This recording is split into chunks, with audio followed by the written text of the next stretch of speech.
back in June, a brand new game popped up in my Twitter feed called Tier 1 Direct Action. And their very first post said, "Join the battle with Tier 1 Direct Action, a new VR multiplayer tactical shooter developed by international military veterans and VR industry experts, coming soon to Kickstarter." Obviously, this piqued my interest, and since then, they've launched a Kickstarter campaign, and we've learned a little bit more about the game. I got the opportunity to do an interview, really a little conversation, with their head of engineering as well as the CEO and co-founder of the studio. So without further ado, here's a conversation with Kevin and Moritz from NeoRun Studios working on Tier 1 Direct Action. Moritz here was just saying that they're prepping for Gamescom, and he's, I'm sure, plenty busy. So I'm grateful that y'all are here.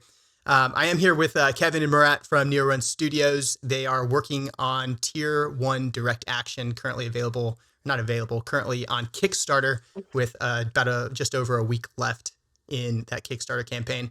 And going to ask these guys some questions about their game, their studio, what they believe in, how their game is new, different, and exciting, and why we should care about it. But before we do all that, I'd like to kick it over to you guys. We'll start with Moritz and then go to Kevin. Just give you guys the chance to introduce yourself, tell us what you do and how you ended up here. My name's Kevin. I'm head of engineering at NeoRun Studios.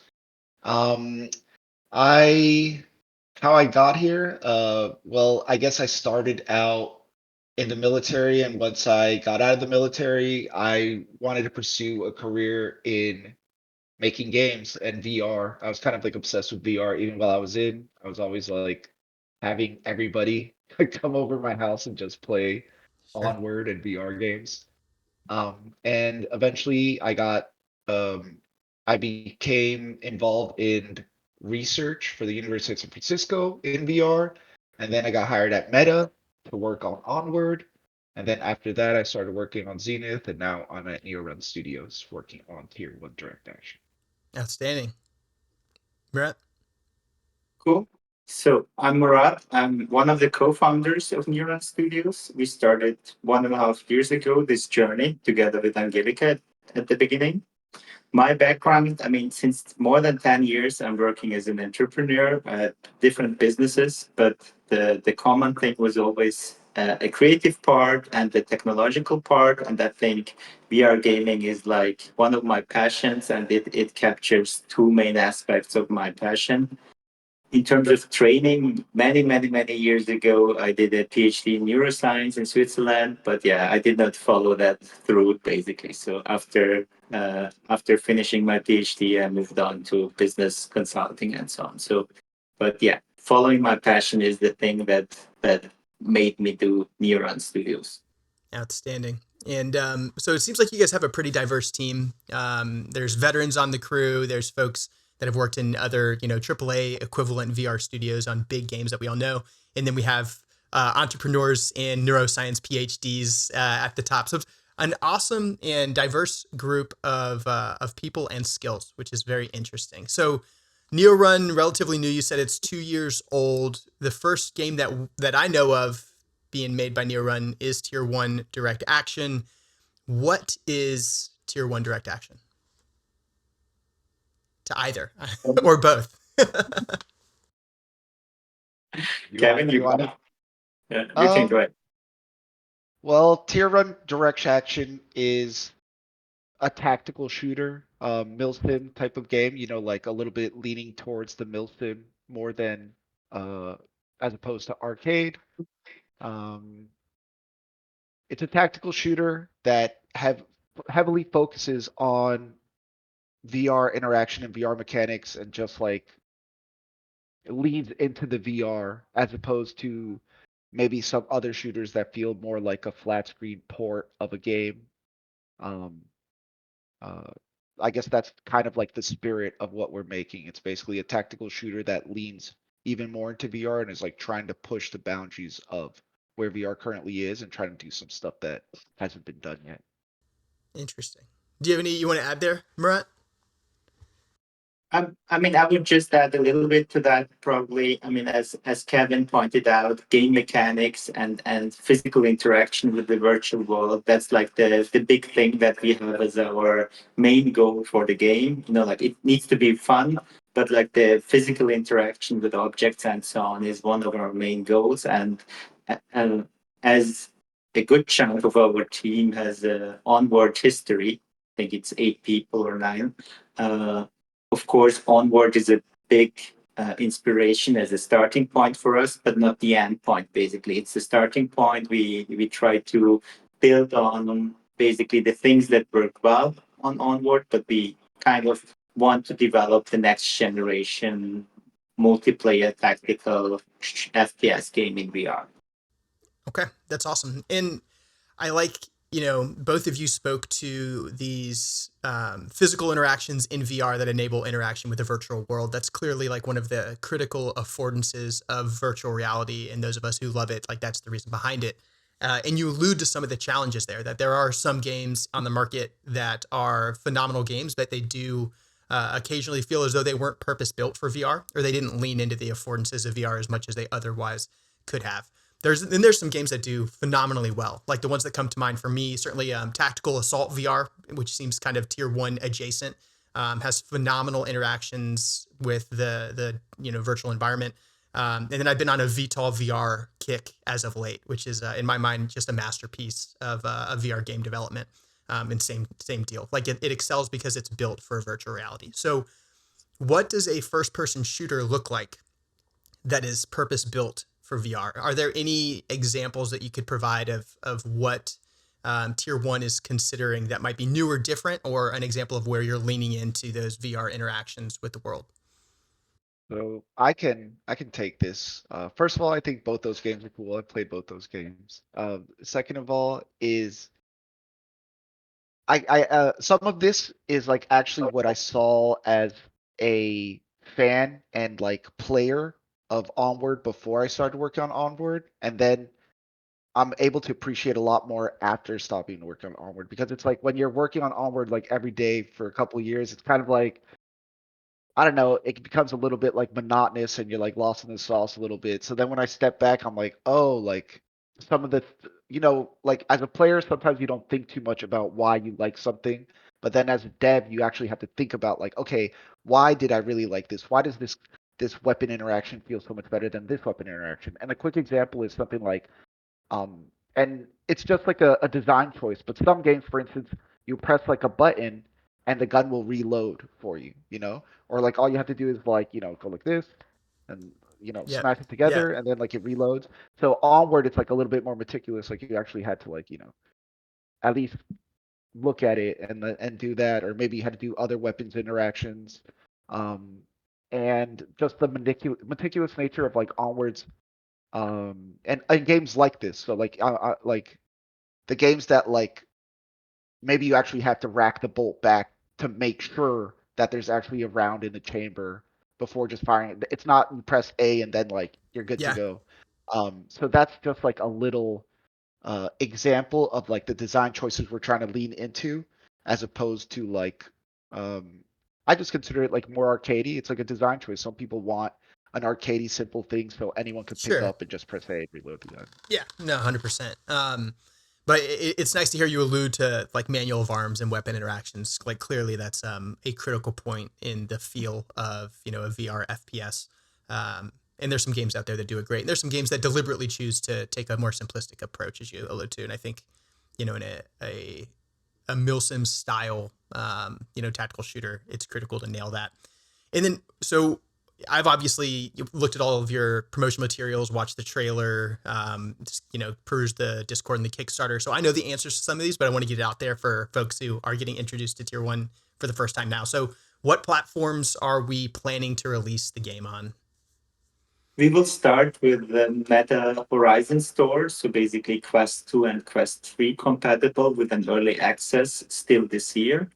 Then we will move on to early access versions of PlayStation VR2 and Pico VR, as well as PC VR. There, a very important thing for us is to establish a halfway decent working anti-cheat system. This is like the because it like destroys the whole Yeah, experience if the I mean we all know the issue, so it's very important, and we are putting a lot of focus on that. And by the end of the year 2025, we are planning to have the full access, the full release on all platforms, basically. outstanding. interesting there that you're, what I assume is a key motivation to lead with mobile VR on Quest is because cheating isn't as significant of an issue over there, and it gives you time to stabilize the versions. Um, to what degree does releasing across these various platforms introduce design and development challenges? Clearly my 4090 in my like gamer build PC can run a much higher fidelity version of a computer or a VR game than can my Quest 3, over in the corner. So by developing and leading with mobile VR, is that hindering or hamstringing or slowing you down at all on what would otherwise be possible on PC VR? So I can answer this from the perspective of a dev who actually like went through this process, and there's so much that goes into this decision. So first of all, in my opinion, it's usually easier to develop for like the min spec, because that's like what you have to um account for like performance. Like if it runs on your 4090, that doesn't necessarily mean it's going to run on the Quest, which is Yep. basically like a phone, being rendered twice. But if it runs on the Quest, then like for certain it's going to run on the PSVR, it's going to run on PC.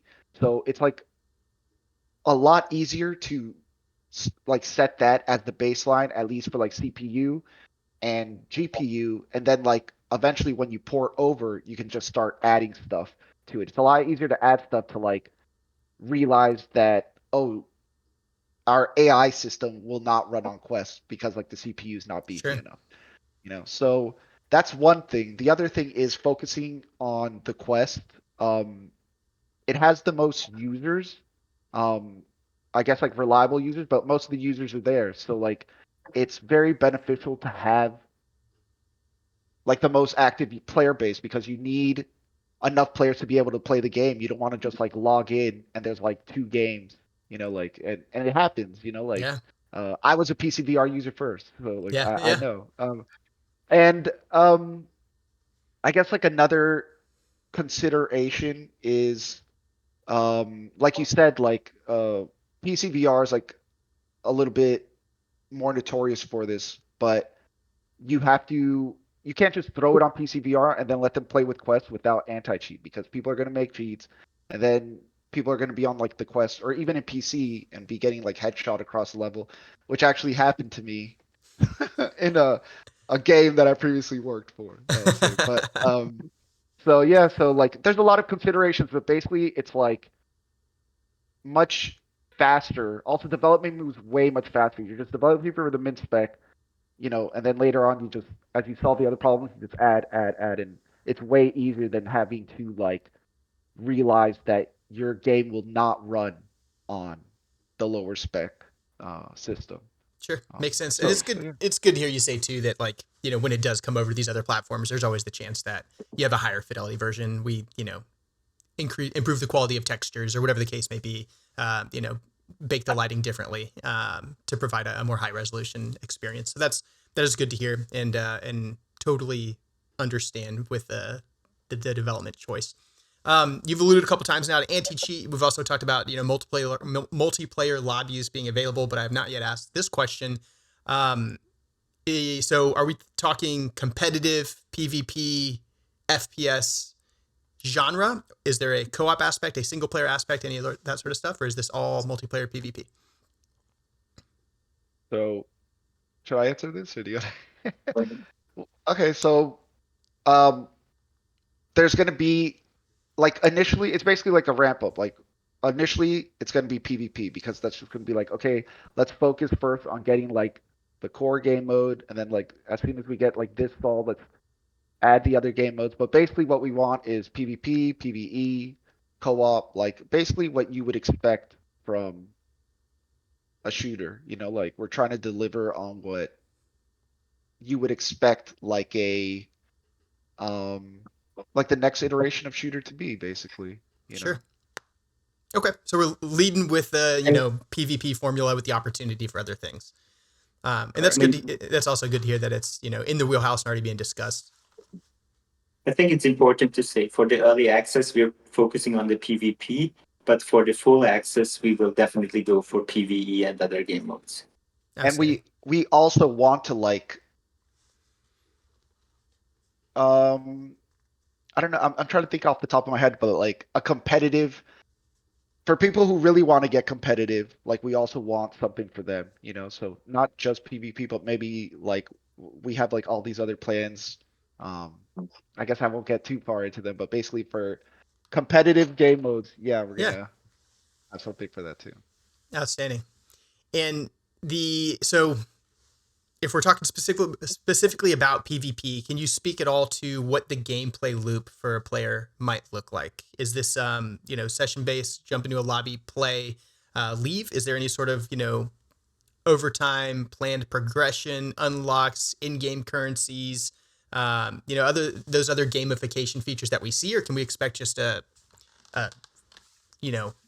straight milsim tactical shooter that is a session-based, PvP experience?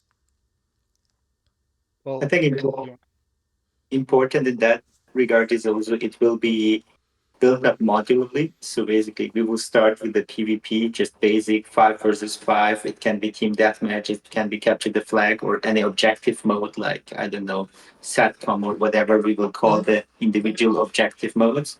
On top of that, it will be important to have a progression system, and we're planning for one.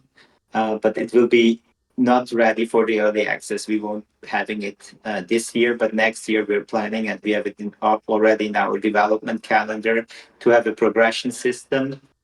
On the decision related to in-store currencies and so on, or in-game currency, we haven't fully made up our mind yet on that one. It's likely that we will we will look into that one, but it depends on how the community will react to it and what the kind of the feedback is we will be getting.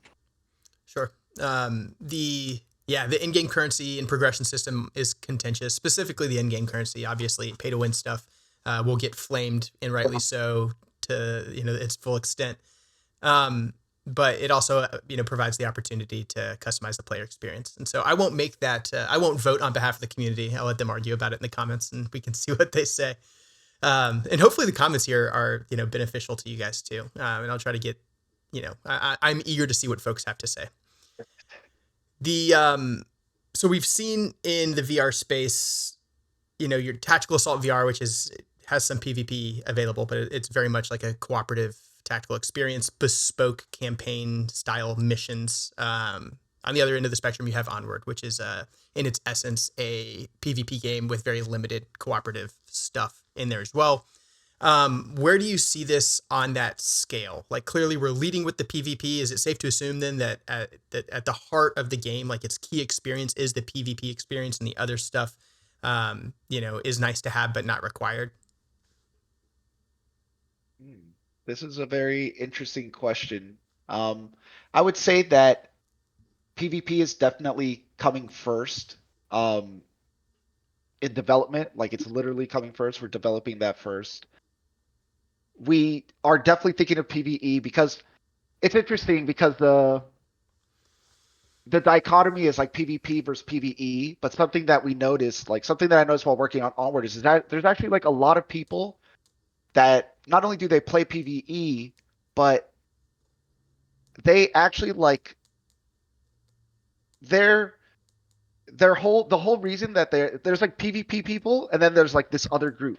This other group isn't only just PvE. Like what we found is that they were also like really doing like they were using Onward as like a social playground. They were like very social in the playground, and um I think there's like an opportunity for like a little mix, like maximize like having fun with other people and maximize having fun with your friends, like not turning it into like freaking like another game or like Meta Horizons or anything. But I think that something really interesting that we found was like there's like a lot of people that are really interested in interacting with other people. Like I mean, this isn't even a plug, but I was like with my friend who's still active duty. He has a quest, and I was in my quest, and we were in the quest home, like literally just talking for like Yeah. an hour. And, like I kind of got lost, like just talking to him with like the little avatars, and like so to kind of answer your question, like, yes, it's probably. I think it's fair to say that PvP comes first. Like, it's not like a full PvE game, even though PvE is not an afterthought. Like, we've been thinking about that the whole time.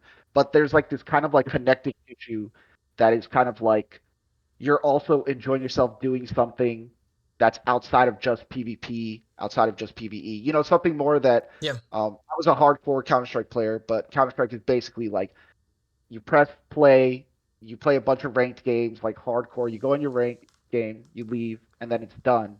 And I think it would be nice to like offer something a little bit more than that. Sure. I think my first VR game ever was Onward, and I just dumped tons of hours into it when I first got a headset. Loved it. It was really the reason I bought a VR headset, because it's well within my niche, whether it's like a flat screen game or a VR game. Like I'm playing tactical shooters and LARPy army stuff, um, and I played almost strictly PvP. Early on, had a great time. I've seen equal value on the PvE side, and I guess what seems to be the trend among PvP VR games and flat screen games is, it's the capture the flag, the bomb defusal, the team deathmatch, there's some core game modes that are clearly important for any video game. But there's also opportunities for new stuff that has not been attempted. And I think I provided some of this feedback through the community manager to you guys at one point, where I would love to see a VR, tactical FPS take advantage of VR in a new way, and introduce game modes that have not been tried. And while I also understand that there's, critical game modes that have to be available early in development. Whoa, there's two dogs early in development. And but it would also be cool to see, a hostage rescue with the player hostage that it's purpose built by developers. It would be cool to see, ambush or reconnaissance objective modes that, give you the opportunity to achieve objectives that are just a little bit different than we've seen before. We've seen like VIP escort stuff done in the past, but I would argue that it's never been done, particularly well with like a series of waypoints that the patrolling team has to touch before they exfil, and a potential, engagement or kill zone that the ambushing team has to be on. So there's all these opportunities for new ways to do PvP. Clearly, you've got to do some of the usual search and destroy, team deathmatch kind of stuff. But has there been any internal discussion about doing VR stuff in VR really cool? Yes. First of all, man, a lot of good nuggets you dropped there. Like, you're spot on. Like, we want to do a whole lot of new stuff, but there's some things that people like expect, at Yep. least like as a base, like, does this have this? Does this have this? And then it's like, so we kind of like, it's a little bit of checking the boxes, but like not making it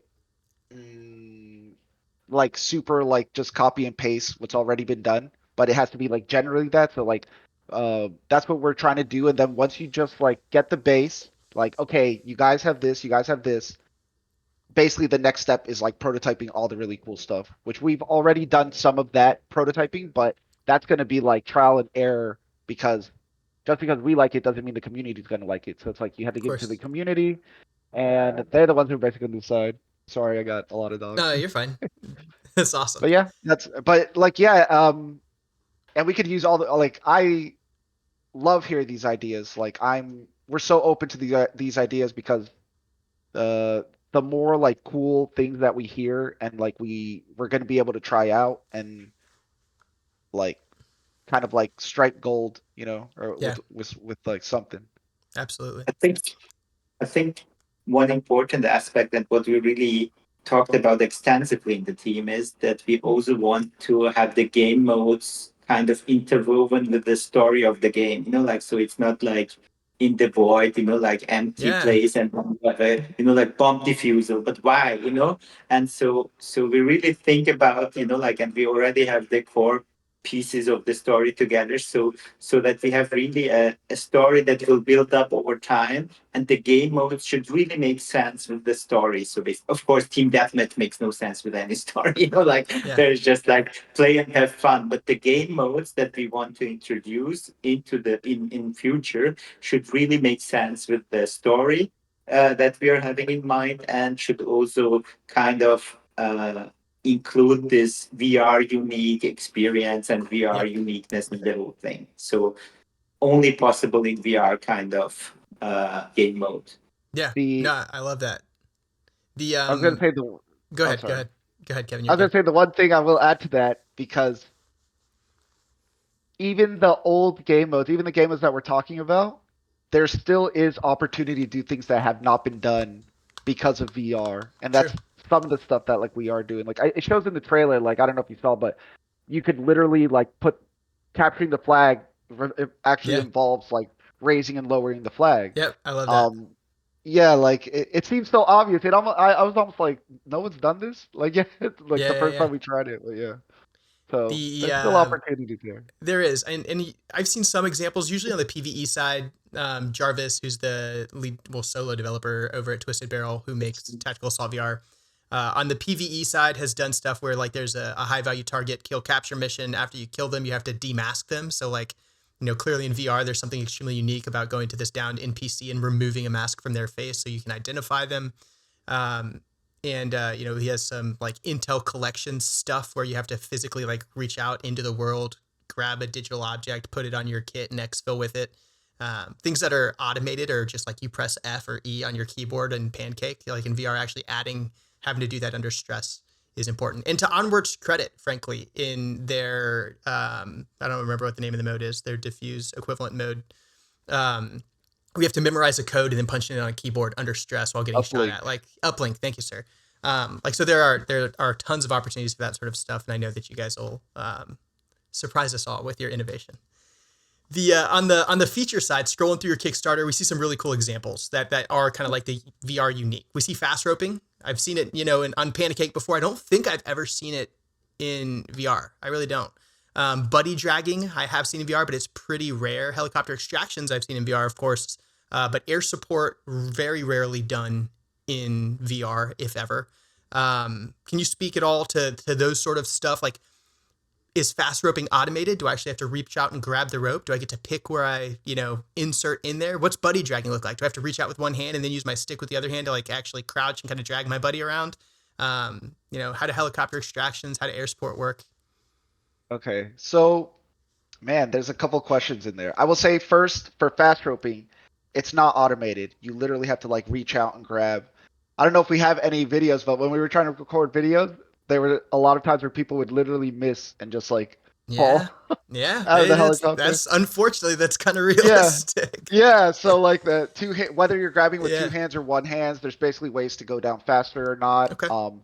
It's really cool that system for the helicopters. That's going to be more like game mode dependent.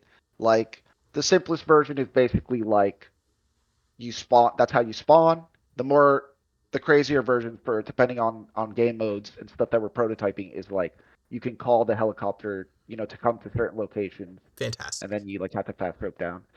Um, the air support, we've already done a lot of prototyping with air support. That one is a little trickier because it has game design like consequences. So basically you could be like something we prototyped Cody actually, my buddy Cody prototyped actually was like A10 coming down and like gutting before. And that was like supposed to go into Onward. But the problem is when you let people use it, a lot of people get upset because an A10 comes from the sky and like mows them down. So it's like it's like a delicate balance. Like what is to me that's like super cool. Like I want that Yeah. now, but then the users might like hate that, and then like you Yeah. have to take it out. So there's a lot of that going on. But like just know that yes, air support is stuff that like we're testing.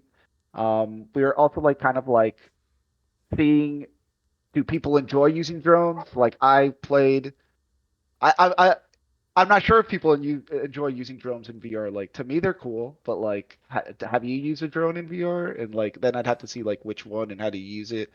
Yeah. So there's like a lot of stuff, and there's like a bunch of stuff I think isn't in the Kickstarter. I don't want to say too much about it, but there's like a lot of other things that we're doing, like measures and countermeasures. I'm obsessed with like measures and countermeasures.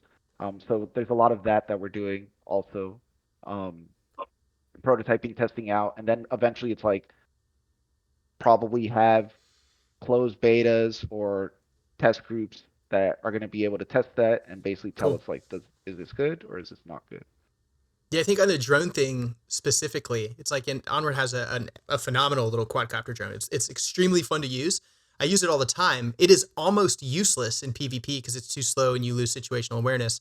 But I still choose to degrade my performance and my player experience by dying because I'm staring at a tablet simply because the interaction is done so well, which speaks to like, again, like how powerful VR is as a medium. Because if you create a compelling experience, like players may choose to punch themselves in the face just to participate in the compelling experience. That's my 2 cents, and I'm a little crazy, so that's too funny. Can I just say I used to always use semi-auto, Yeah.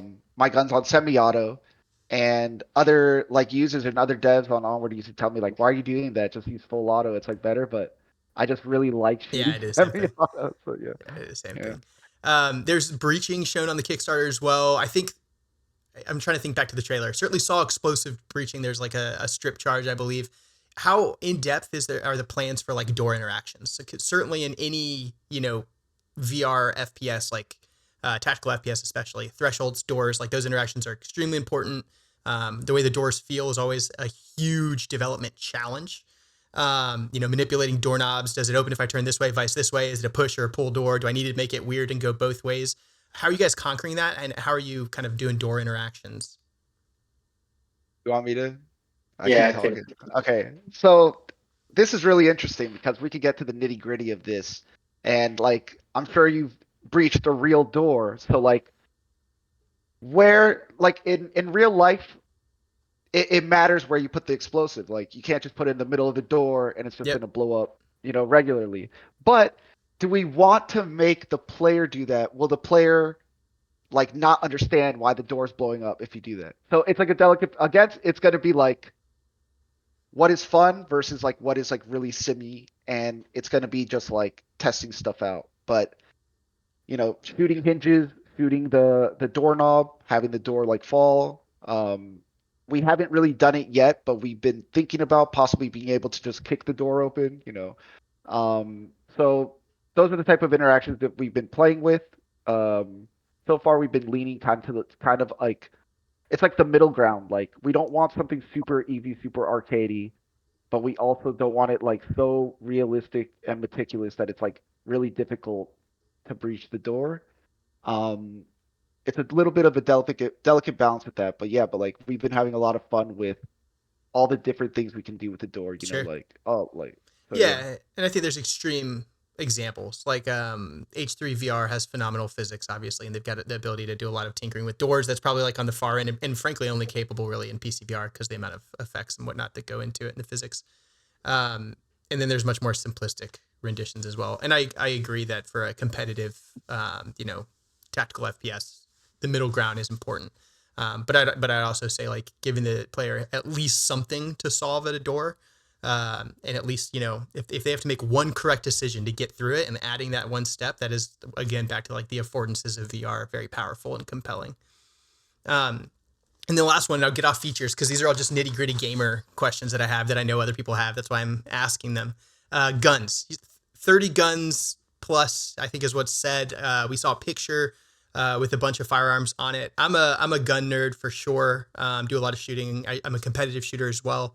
But not a good one. So looked at the picture of the firearms.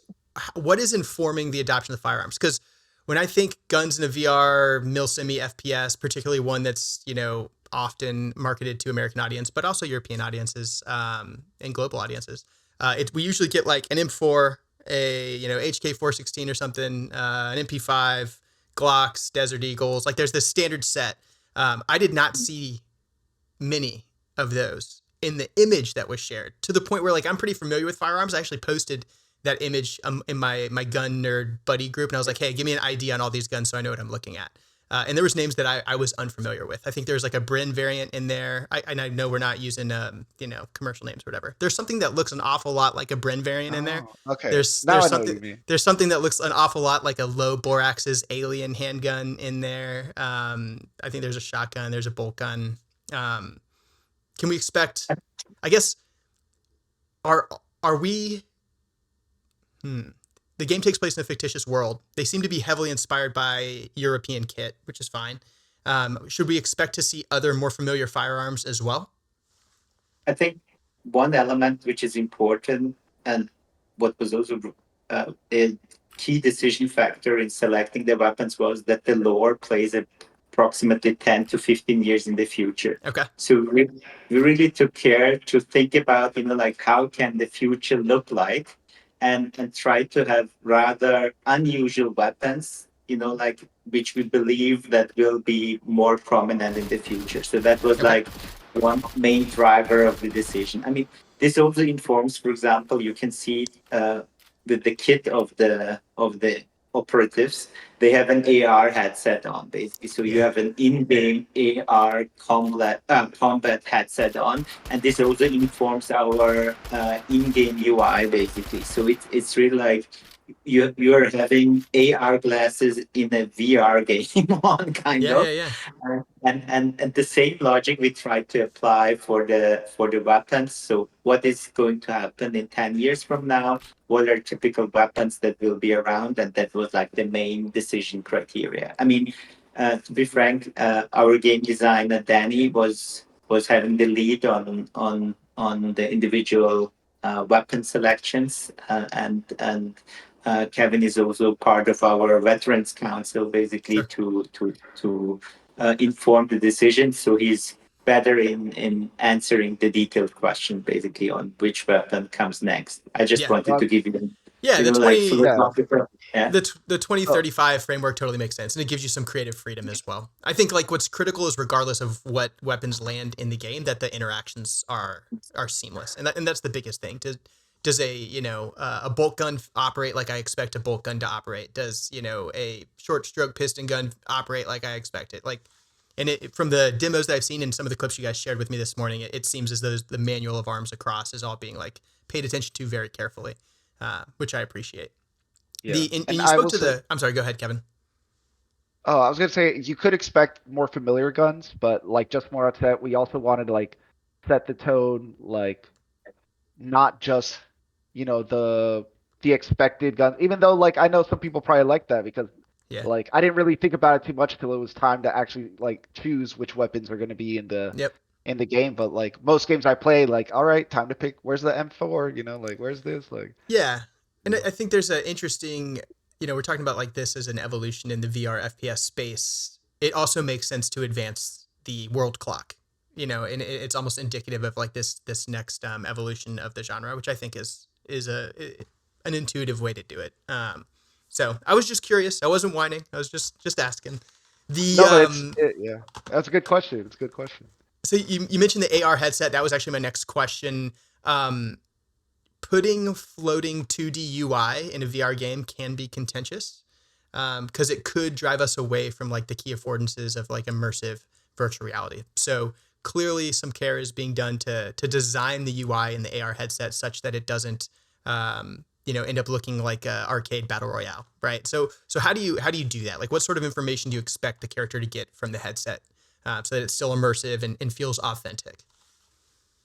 I was gonna say like we basically it's like almost like we're taking full advantage of the design space that just the mere fact of having this. It's like okay, if we need it, we have an in-world excuse to make like a UI that maybe seems less like diegetic. We'll Sure. call it like basically existing in game. Like so personally, I prefer diegetic UI when possible, but then sometimes I'm trying to think like, is there a game where it has like almost only all diegetic UI? Like maybe I could think of like The Walking Dead, Saints and Sinners and stuff. But It's like, very rare. Like when it's done well, it's yeah, extraordinary. It's exactly. very, very difficult.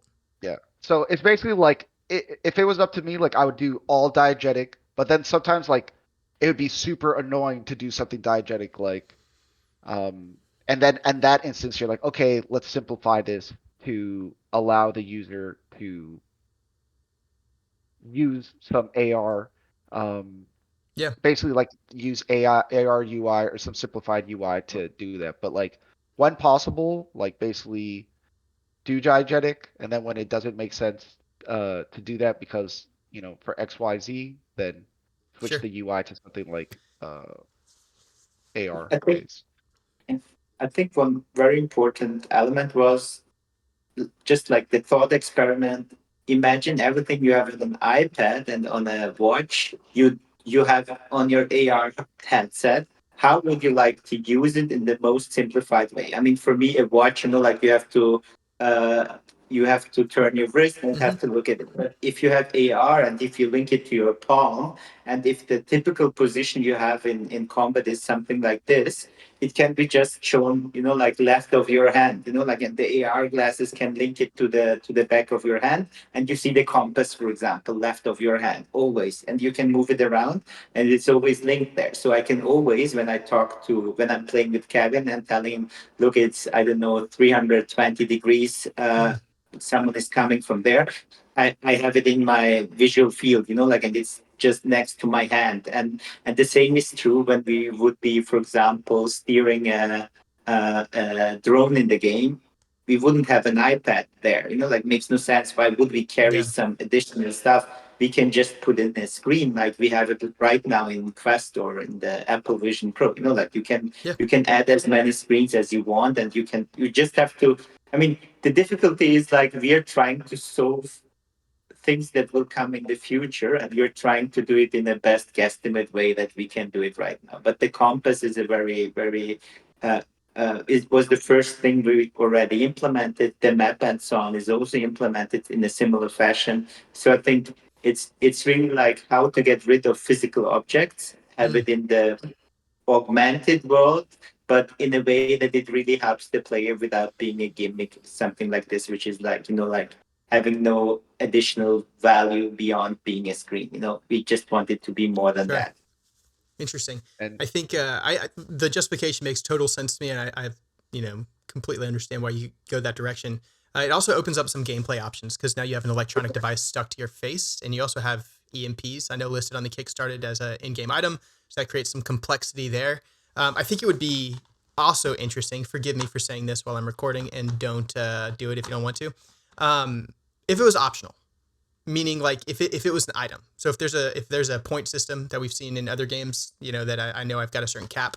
If choosing an AR augmented device to make my gameplay experience more seamless and easy was a choice that costs a certain amount of whatever, but similarly I can be hard on myself and choose not to take it and to navigate using an analog compass that's just a wrist strap, and to forfeit being able to see my teammates through this AR design and go old school, but maybe have some sort of other gameplay benefit because I've saved those credits, so I get an extra couple mags or an extra couple frag grenades or whatever the case may be. So that's just an interesting potential um, option that would make some of the purists potentially happy.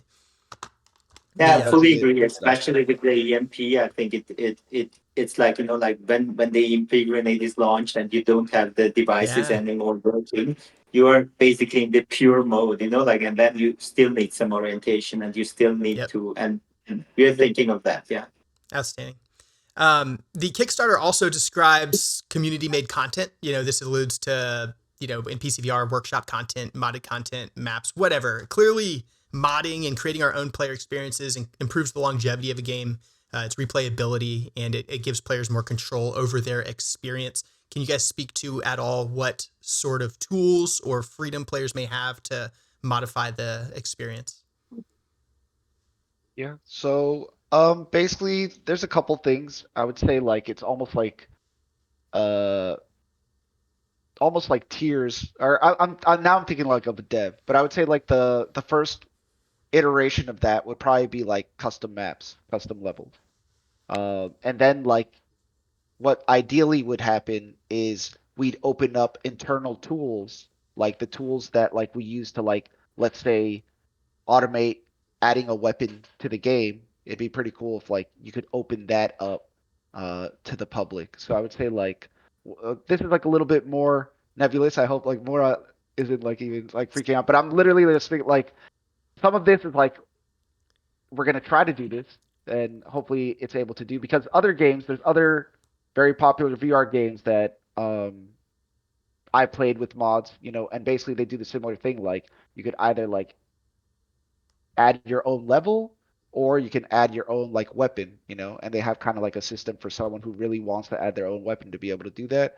So those are just two examples, like levels, and then would be really cool to open up internal tools to the public, so they're able to add like maybe their own weapon, like a blunderbuss or something, Yeah. So that would be pretty cool, I think. Like I don't know if what games are doing that, but that's like what I think of when I think of that. Yeah, I don't mod like frequently at all. I've got some ability in the programming coding side, but it's very limited. So tools that help me not have to code are always great. The uh, but I say that recently. I mentioned earlier I was on a VTOL VR kick. I've spent the last like 5 days creating a VTOL VR campaign, and it's the first time I've ever invested time doing it. And I spent more time in the last 5 to 7 days creating a 4-player campaign in VTOL VR with voiceovers and triggers and like randomization and logic chains and all that sort of stuff. And it was a blast. But the reason I did it, because remember, like I don't do this stuff. I love Arma. I will not create Arma content. It is too hard. It is painful. I enjoy Onward. I'm not going to go in Unreal and build Onward maps. It's not going to happen. The reason I did it in VTOL VR is because they made it super, super easy. The UI UX was seamless, with my like very rudimentary understanding of, basic logic gates and whatnot. I could get everything I needed done without having to write any code. And so I just say that out loud for you and all the other developers who are at Gamescom and sneaking away to listen to this, interview, that if you provide the players the tools, they will build it and they'll make your game better, which I think is great. I agree. Like, yeah. Yeah, go ahead. Go. No, I was gonna say like something that I discovered when I was doing like research for this, and is that some of the games that have like all these videos of people like playing mods, they're the games with the better tools. Like, Yeah. and then some games that Yeah. are the tools just aren't that easy to use, like don't have that many people making mods. Yeah. So, yeah. It is highly correlated. And then, so, we're getting towards the end here. I guess the big question, when can we expect to play it? What does early access look like? You already spoke to the PvP piece a little bit, but approximately when can we expect to see it on Quest, on PCVR, on PSVR, on Pico? If you mentioned Pico, I can't remember. I mean, early access on Quests, we are pushing hard to make it happen this autumn. So we are full steam working on that one. An exact date, I cannot tell. We need to also wait for the approval of Meta, of course. And before having that, it's very difficult to commit to a date. But that's basically the direction we're working to. And then basically in the first half of 2025, we want to be on the other platforms. So Pico, PC, PlayStation VR2. Outstanding. So, but that's the early access version. So basically, the amount of weapons, the amount of maps, and game modes will be rather limited on that one, and customization and so on. And meanwhile, we will be working hard to add all the other features that we have mentioned for the full game. So basically, a progression system, the 30 weapons you mentioned, like we will start with 10 to 12 weapons, but then, like in the year time span we have between the early access in on Quest and the full release approximately, we will work on all the other stuff basically. Understood. And then we've been alluding to the Kickstarter this whole time. Why are we on Kickstarter? And how much time do we have left to contribute? What do you need people to go do? So why are we on Kickstarter? Because we believe that crowdfunding is a great way to interact with your community and also engage with your community. So that was one of the main drivers for us. And of course, to have a little bit of budget, but but the primary goal was for us also internally a milestone, like we want to get stuff ready for the Kickstarter. We want to have material ready, and we want to use that as our main communication tool at the beginning with our community. So that's the main reason why we did the Kickstarter. I think we have time till the end of August, so approximately 2 weeks left, more or less, or 10 days, yeah. And I think we're almost at 60% of the Kickstarter. So yeah, it would be great if you would support us on Kickstarter and help us to push the game forward, of course. Awesome. And for those listening or watching this, I'll have links to the Kickstarter and Discord and everywhere else down in the description below the video. Gentlemen, thank you so much for being here today. I really enjoyed it. I appreciate your time. And we look forward to backing you on Kickstarter, seeing what else you guys have to share with us in the near future. And I can't wait to get my hands on the game and check it out. Thanks. Thanks for having Thank us. you. Awesome. Thank you for having us. Absolutely. Bye-bye. I'll see you guys later. Have a good one.